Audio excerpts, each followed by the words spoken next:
Assalamu alaikum, урматтуу мекендештер, урматтуу жылкы сүйүүчүлөр. Бүгүн мен Айтулуу Муса акенин астына келдим. Туугандар, ошол Муса акенин жылкылары боюнча кыскача таанышып, анан ат жөнүндө дагы бүгүн бир сонун бир маек болот. Ошол жөнүндө Муса акенен бир кыскасы жылкы жөнүндө маалымат алабыз, туугандар. Муса акени баарыбыз жакшы таанып калдык. Көбүнчө YouTube'дан эле көрүп калдык. Азыр мен Муса акенин жанындамын. Муса аке менин жанымда, туугандар. Ушундай, Муса аке.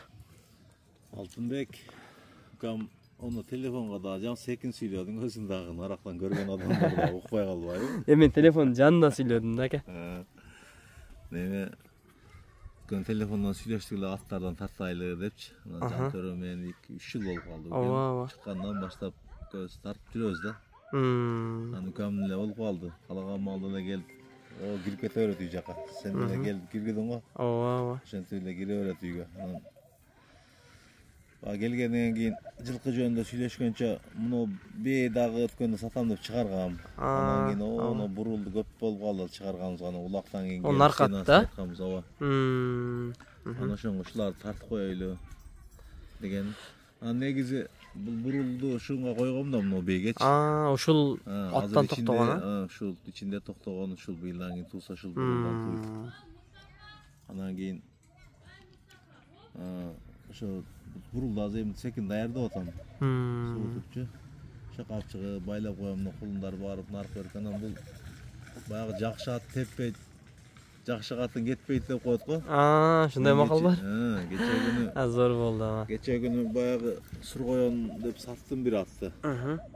Ошондо неме ал дагы эч теппейт да. Кулунду ham теппейт, бээни ham теппейт. Ат эле келип тиштеп берип тол салса теппесе, мына тебирбейт да эч. Азыр муну кулун көрдүңбү, жыттап жүрөт. Ооба. Аттын жанында дең, ооба, башка ат болсо тебип алып келип байлап коем. 1-2 саат азыр ат минип келдим эле да өзүм дагычы. Сага мындай көрүнүп, бирок видео кылай десек өтүкчөм. Азыр эми аттарды минбесек болбойт да. Ооба.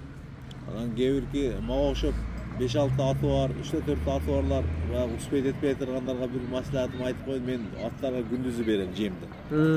Саат 11-лерде бир маал. Күндүзү жейт экен да ушунда жем да. Жедирип коем да, анан ошо кечке маал азыр уже эртең аттарды жабуулаш керек. Анан баягы уже кечке маалда иш көбөйөт го. Ооба. Ошонго неме кылып коем да. Аттарды жалаң күндүзү жедирип, күндүзү бастырам. Ошо жем жегенден 1 сааттан кийин ачтып коюп, 1 сааттан кийин минип кетем. Ошо бойдон азыр келдим. Андан кийин экинчисин минип, кечинде короче иш жок да. Таң ашырып эс алып калган, отко коюп коесуң, ошол бойдон болду. Эртең кечен тура берет. Ошондо күндүзү кечке ат минет экенсиз экен, өчүрүт менен, Жүр, мен сага мындай көрсөтөм, алар бээлерден жакын жанынан тарткан. Клиенттер чыкса өзү неме кыласың да. Сиздин номериңизди деле коюп кой берели экранга, аке, сизде постоянно аттар болуп калат. Жазга 10 жаш болот. Мен эсебимдечи. Жазга 10 жаш, Мен буну 7-8 жаш деп алгам өзүчө. Эгелер айтканда. Мен бул бээни көрүп жүрүп өзүм ашык болуп алдым. Муну кулуну. Кулун эркек. Аке, бул бээ болсо дагы бээденин тазасын жейт экен ама, как мы? Бул талаада арканда алып турду да, эми азыр буну бээ сүдүрөйт да адамдычы. Балдарым кичинекей, чоң балам окууга кетип калды. Ошонго бери келип калды буларчы. Бээ ама чоң бээ экен бирокчу. Бээ чоң бээ. Курсактуу арт жактарынан айланып. Бою деле 1.65 чыгып калбайбы аке? Бою 1.60тан өйдө, 1.65ке барып калса керек. Келип тартат да. Мен эми 65 десең сөз көбөйөт. Сатыла турган бээңиз бар экен да азыр ошондо. Чыгардым да. Эми бирөөгө насип кылса керек болсо терек жыгылат деген сөз жакында эле үйрөнүп алдым мен да группада. Керек болсо терек жыгылат дең. Кулун да башкача экен жаныбар, Кулун эркек кулун. Зор. Кулун эркек экен, чабдар экен, кыскасы, красавчик экен баягы. Жаныбар. Бул баягы неме деген сөз бар да өзү. Уй карыса сөл болот, жылкы карыса көл болот дегенчи. Бул эми баардык мүчөсү келишип турат да, ошон үчүн баягы Keçen okatçılar айтып атты biz 7 жашка чейин тай дей беребиз деп Өзбекстандыктар да ошондой да. Ошолар айткан деле туура өзү 7 электе жашта. Ооба. Ошо 7 жашка толгондо аттын баардык мүчөсү келет экен да өзү. Ушул бей азыр аса кулун берип тура турган убагы да бул дагы азыр. Жакшы кулундарды бере турган дең. Кулун өзү 500 миң сомдук кулун да азыр. Ооба. Кулун саткан 550 миңге бир кулунду. Кулун жакшы экен бирок. Кабак баш өтө сонун.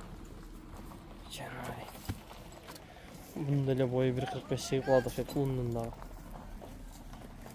Бул өткөндө арал онлайн дегендин жылкысынан алып келдим эле. Буну bir аралдан өзү укам алган Россияда. Жакшы экен бул. Келип алып кетем дедиле. Анда бирөө бар эле алда ошол айылдан калды. Анда бейлери дагы немеси дагы сургоyon нуругунан эле. Жакшы. Ошо жеп атат, курсактары чоң. Чоңое турган нерсе экен да. Эми атка өтөйлүк эми. Бул бурулап. Мына бизде Сакалдыда Мураш Нурбека деген бар, депутат болгон, биздин окенде аким болгон. Анан айыл чарба министри болуп турган. Кыркы малдарда. Ошо акабызда көк ат бар. Улар баягы чаап жүргөн. Ошол көк аттын баласы бул. Эне жагынан Санчого барат. Немеси ата жагынан ошо көк аттын баласы. Анан бирок бунун чоң атасы Кочоң экенин көк аты да, Кочоң палуан бар, легенда, Средний Азияга таанымал. Ошол Кочоң экен бир көрүп калса интернеттен кабагы ушу көк атты ham ушундай, мында дагы ошондой да. Кабагы дең а? Ооба. Бул ака бирнесиге уруп алган эмес, бир ушундай бир кабагы. Сөөк бул. Бирөө көрсө бирөө нерсеге уруп алганбы дейт да. Аттын кабагы. Мага ошондой көрүнүп атат бирок. Кулактарын кара, үстү жактары жука, кулагынын тешиктери чоң, тилдери ак, тиштери күчтүү чыккан, уруп бере турган да. Мына тиштерин мына байкагандар көп болот да. Таноолорун эми көрсөтпөйт да, бул тоноонун ичинде тиштер болот, жылкыны карагандар билет да. Көкүрөктөрү, колтуктарына шамалдары өтө турган жука. Колтук ошол терилери ушундай жука болот да өзү. Күчтүү аттык а? Өпкөсү кичинекей аттынчы, жүрөгү тоо бунунчу. Тизгин менен барат. Аламын бир өзүбүздүн ушу Карабайыр кыргыз жылкыдан Лакал Чаам деген аты да. Эми суут даярдап атабыз, бактык. Арык келди эле. Арык боюнча үйргө коюлуп жүргөн жеринен апарып булакка чаап келди Кыздыңкүрдө. Ошакта эки ашырган. Sen gelip olan geçen ben bırak aktarını tutuyordu da o Cantıra yetişmeye kaldı da özü geçen Cantıra gelme ayttım da Cantıra yetişmeye kaldı aslında gören demiş. Sen o vakit yetişmeye tamam. Üzünü tam jakşı atlar gelgende çakıram özüm bak. Oldu aka Xudo xolasa siz Padeşka qılabız. Elge taqırbaysınlar da. Ova elge salabız aka satma turgan atlar bolsa. Şu 5 yaş. Жаш, а? Ооба. 5 жаш. Жанагы кабак башка леткен аттынчы. Могу туяктары дагы бөлөкчө экен да аттынчы. Башка аттар дагы бар, ошол улака аталам дегендер болсо дагы байланыша берсе, жардам беребиз. Буягы атабыз тааныбаган Афган, Казак, Өзбектерге жардам берип алып беребиз. Ооба. Жакшы. Sizge geletkan жаңаттар качан келеди? Мака ошентип угуп калдык эле жаңаттар. 25 миңге алган атыңыз келе элекпи азыр же келди? Келе элек. Эми жүктөйт, аны кичине бастырыш керек. Дали канавоз бар элек. Беркинде машинага жүктөп койсо урунат экен алар. Ооба, эми кымбат пул алгандан кийин жаттап келбесе болбой калат. Ошол боюнча сурап коеюн дедим. Ошо Бишкекте кече күнү Карим ака тарткан видеодо Муса досуманы алдым деп ушундай деп атты да. Ооба, ошо жерди артын мен саткам, ошону атам кайра кал дейт да. Ошол атты ал кайра дейт. Ал досум берки аттарым сатылып кетсин деп эле чыгардым дейт да, чалсам. Атты чыгарыпсың десе. Ошо жакшы ат эле, сынакы, чоң ат эле. Салып көргөн элек да. Ушундай экен маалыматтар. Эми үйдү көрүп алдым кем. Ооба. Келип турсаң, Кудай кааласа. Жакшы нерселер чыгарып элдерге тартуулайбыз. Мен дагы мурун өзүм көп эле андай чыкпайт эле. Эми карап, баягы аттын адалы жакшы да бар. Бизде мени тааныгандар өзү билет. кулбаган ич жүрбөгөн жер калбады. Жакшы да бир Алла Таала бир туура жолго салып, ата энебиз чоң аталарды ат минип жүргөн экен, кичинекей ат минип калган экен, атка кайтып кеттик. Ат көп нерседен кайтарды бизди. Ака ат айланып каздыгын табат деген болгон экен да. Жана бурул. Ака мунун бир мындай аттары барбы? Кайман ат мисалы болот. Муну Байбурул деп койдум. Байбурул, а? Эмне бөлөм бар бай. Ошондон Нурбек акадан ошол алган эле кичинекейинде. Дос болот. Ошондон алдым. Бул Байбурулдун сиздин колуңузга келгенде канча болуп калды ака? Июнда келди акырында. Июндун бир 30-дарын, июндун 20-ларындабы келди, 22-леринде. Түйүлдө. Ака, көп жылдан бери ат багат экенсиз, кармайт экенсиз, мындай айтканда бир саяпкер эле болуп калыпсыз да. Саяпкер десе дагы болобу, кандай дейсиз? Өзүңүзгө кандай баа бересиз? Саяпкер деген аттын баягындай да. Бул аттардын ар бирини бирөө саяпкерди мындай кылыш керек, таңашырыш керек, анан багыш керек, анан 2 саат анан бастырыш керек деген сөздөр алар эл арасында жүргөн сөз да. Бирок ар бир аттын өзүнүн табы бар. Атты багып атканда мен мисалы үчүн өзүм да, ошол ат кандай жеп атып, кандай ичип атса ошону каратып табын келтиресиз. Ал купуя да, аны бирөөгө жеткизиш өтө кыйын нерсе да. Өзү адамдар жагында болот. Адамдар жагында болот. Ошол аттын ичиндегисин анан сыртындагысынан билиш керек да. Анан жөн эле бирөөнүн атын мындай кылыш керек, анан суутуш керек, таңашырыш керек, анттиң минттиң деген ал өтө кыйын нерсе маселе. Негизи. Андай саяпкерлер өтө бир кылында бир эле жаралса керек дейм да. Мен ар бир аттын өзүнүн жеп ичкенине карап, өзүм билем кантип суутуш керек, кандай болсо табыкка келет, ошону ичине өзүм билип калып, баштан өткөздүк, айныттык, канча атты бирак кылдык, канча атты аркасына саттык. Ошентип аттын ошо ичинен айныбаш керек экен да. Сыртынан айнылса дагы. Сыртынан ичинен айныганда ат өзү ичинен көп кетет да. Ичинен айныганда ошо 1 жыл, 2 жылга сүрүлөт экен. Мына ичеге жыйрылып калгандан кийинчи. Молак кылып чичип калып ат айнып калат го. Тез ичин сүрүш керек экен да. Ичеге жыйрылгандан кийин атты түзөш өтө кыйын болот экен. Эми ака мындай да. Азыр эми бизди жылкы сүйүүчүлөр анан ат кармагандар, кызыккандар көрүп отурган болушу мүмкүн да. Анан түшүнбөсө дагы кызыккан адамдар көп да. Анан көпчүлүк кандайынан тандашты билбейт. Чоң ат алсамбы, же тайынан алып тарбия кылсамбы, же кунан алсамбы, негизи кайсы жашынан алып тарбия кылган жакшы? Кайсы жашынан өстүргөн жакшы? Ат алып улакка минип барамын, же болбосо ден соолугум үчүн минемин, Алла жолунда бир соопчулукка багамын деген 2-3 шарт менен ат кармагандар бар да. Эми баягы жаң ат алып улакты кылып минемин, улактарга барамын дегендерге бир 4-5 асыйдан жогору ат алсын да. Жүгүрүп эле аткан, жүгүрүп эле аткан, карабайыр элечи. Өзү кыргызылыктан. Анан ал баягы анча-мынча айныбайт да калчы. Ооба, көп нерсени көрүп калган болот. Ошентип анан ат мингендерге аралашып барып анан кийин өзү кийин үйрөнүп кетет да. Анан жок, мен ат аламын, аттын жегени, ичкени, тезеги да сооп болот, таразага коюлат деп атпайбы алдында. Алар жөн эле мен багам десе аларга бээ алгыла дейт элем да. Зор бээлерди алып, анан жакшы аттарга коюп, кулуна алып анан ошонун балдарын мусулмандарга тартуулаймын. Ошолор Алланын жолунда минсин, тарбия. Так, Байбурул. Анан кийин ошону бээ алса жакшы болот да.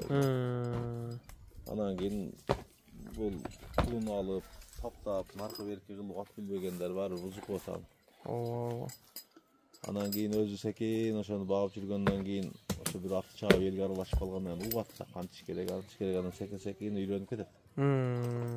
Негизи өзү ат баккандарга деле үйүндө барганда деле кулун, жылкы кармаган жакшы да, бала чакачы. Бала чака ошо тиш-биштеринен байкап, жашынан үйрөнүп, үйрөнгөнгө дагы жакшы. Анан ичине сүтүн саап ичкенге дагы жакшы.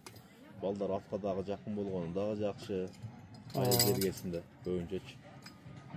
Ошондой дейт элем. Анан ошол эң аттын немеси тапчырып дейт ошо табын алгандан адашпаса. Ошо табын алганда көбүбүз бизде көбү этин кетирип коюп атпайбы. Багабыз дагы чабар малда карасаң эти жок. Ошол баккан малдан баштап этият кылып багыш керек. Аттын кичине күн көрсөтүп, мондай жаңак түгүндө тура бергенден болбойт. Салкын караңгы малкада тура бергенден болбойт. Аттын кичине күн көрүш керек. Анан суутуп аткан малда режимдери бар.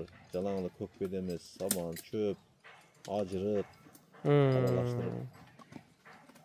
Көп кыйнап койбой, анан ток атты, семиз атты көпкө чейин узап 4 саат, 5 саат таң амалга чейин таң ашырып аны үзүп чучугун агызбай. Ошоларды бүт билген адамдардан сурап алыш керек да. Ооба, эми ким болсо дагы айылында ат кармап жүргөн адамдардан, а? Ооба, семиз ат ачка койгонго болбойт өзү. Көрүп аткандарга айтып кетемиш. Семиз атты ачка койгон көп болбойт. Анан узакка таң ашырган дагы болбойт. Үзүлөт атчы. Үзүлүп калат. Аттын ошол кан басымы толук айланып жетпейт да. Ооба. Жетпейт. Кийин ошол кан жеткенден кийин эмнеге чучугу толгон жок деп чучук болот о неде. Ада аттын пайында чучук. Чүкөдө? Чүкөдө эмес, ошо пайындагы чучукчу. Ошо чучук агарыш керек деп коет го. Ошол агарган чучук кийин кайра аттын денесине тестостерон болуп чачат да. Спортсмендер билет өзү. Ошо тестостерон болуп чачпай калганын себеби ат өзү толук баягы кан басымы айланып денесини баягындай камсыз кыла турган каналдар ачыла элек болот да. Ошон үчүн үзүлүп калат ал. Ал ошо басып, такшалып калгандан кийин ошол адамдын ошол калтасы деп коет го, ошол тестостерон да бул. Урук эмес да, урук белден чыгат да. Ошон үчүн айтат да, аттын калталарына дагы внимание берет көбүсү. Чоң кичинекейинчи, чучугу толобу, толо эмес, неме? Кубаты кандай? Ал ошо денеге кубат бере турган ошол жерде тестостерон бар да, денеге чачып турат. Ошон үчүн аттын арык чомузунда ошондой немесинде ошондой байкалат да эми. Бул атта өтө көп сыр бар өзүчө. Анан да биз билбеген да, сен билгендерибизди айтып коюшубуз керек экен да. Ооба. Сен көтөрүп кетпей бул дүйнөдөн өтөбүз. Ооба. Эми негизи ат кармаган жакшы. Ооба. Анча телефондор бар, сурагандарга айтып берип атабыз. Башыбыздан кылгандарыбыз, жана кылбагандарың айтып бирөөнүн атын айнытып же өлтүрүп алганда эмне калды? Ооба. Мен көп аттарды ооруп калган аттарды ham көп алгам да. Кесел өлгөн өлүп калды, айккан айыгып кетти, саткан сатып жүрдүм. Ака, негизи атка мисалы сакалап калган болсо укол сайып болбойт дейт, а? Эми эч болбой калса сайыш керек, эми болбой калса ошол башталып калганда эле атты дагы кичине тазараак, жакшыраак карап койсо эле ошол жарылып өзү неме болот. Биз карабайбыз да.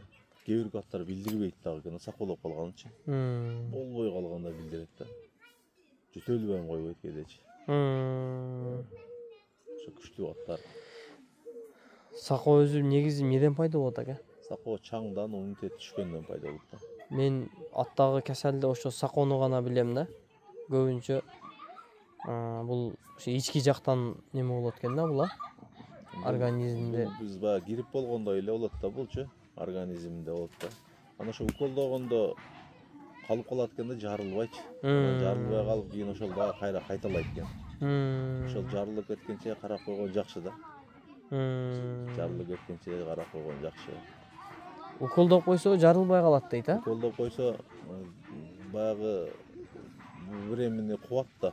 Али вирустарды айдайт дагы, ошо боюнча калып калат дагы. Али баягы калып калгандан ошо кырылдап калган, аркы берип болуп калган ошо бүт ошо сакоонун калдыктары да.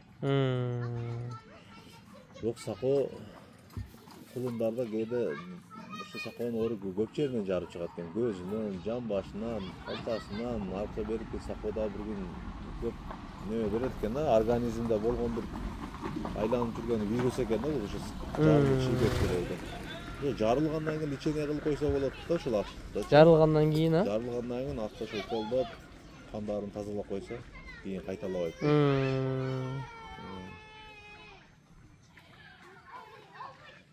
Ошондой экен. Жакшы аттарды келип калганда тартабыз. Кудай кааласа. Ооба. Мынакей азыр дагы Муса акенин жанындамын, анан о жерден местан алмаштырып тургандар. Эми Салып дебейсиң. Эмне дейсиң? Bel talып кетти. Белди алып кетти, бияка келип отурдук аз туугандар. Анан Муса акеге мен бере турган акыркы суроолорум, могу кулунду азыр кандай кылышыбыз керек экен? Мисалы кулун ушу бош жүрүп чоңойгон жакшыбы, же камап коюппу, же бир өзүнүн витаминдери барбы, жемдеген жакшыбы, кандай болуп калат?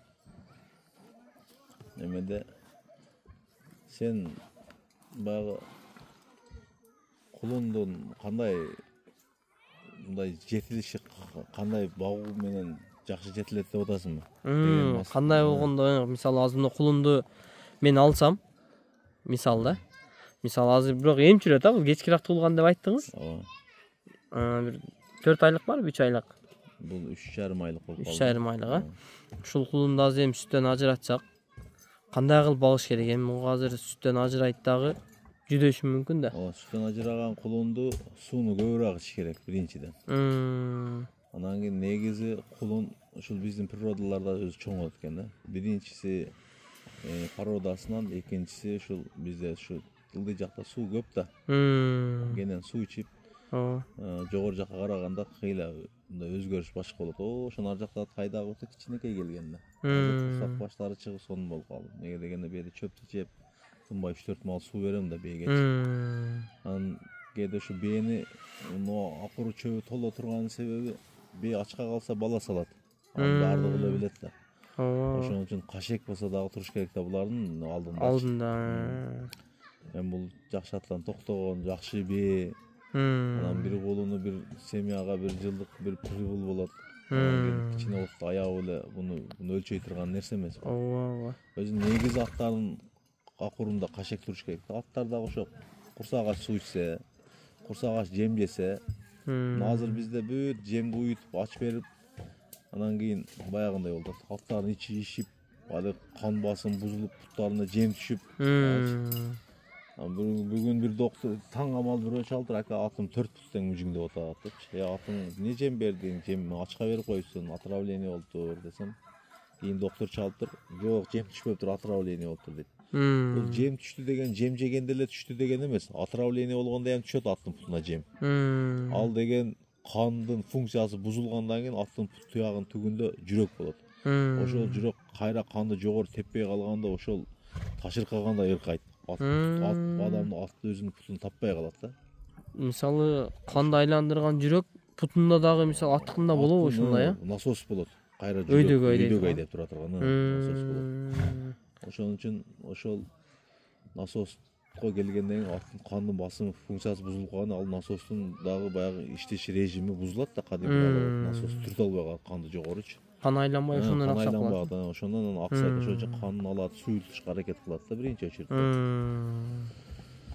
Ошондой болуп биздегилер көп ушу жемден анан ачка коюп, ушинтип айнытып коюп атат. Атта постоянно кашек турса, эч нерсе болбойт, айныбайт. Мен дагы ошентип атты жаман көп айныткам экен.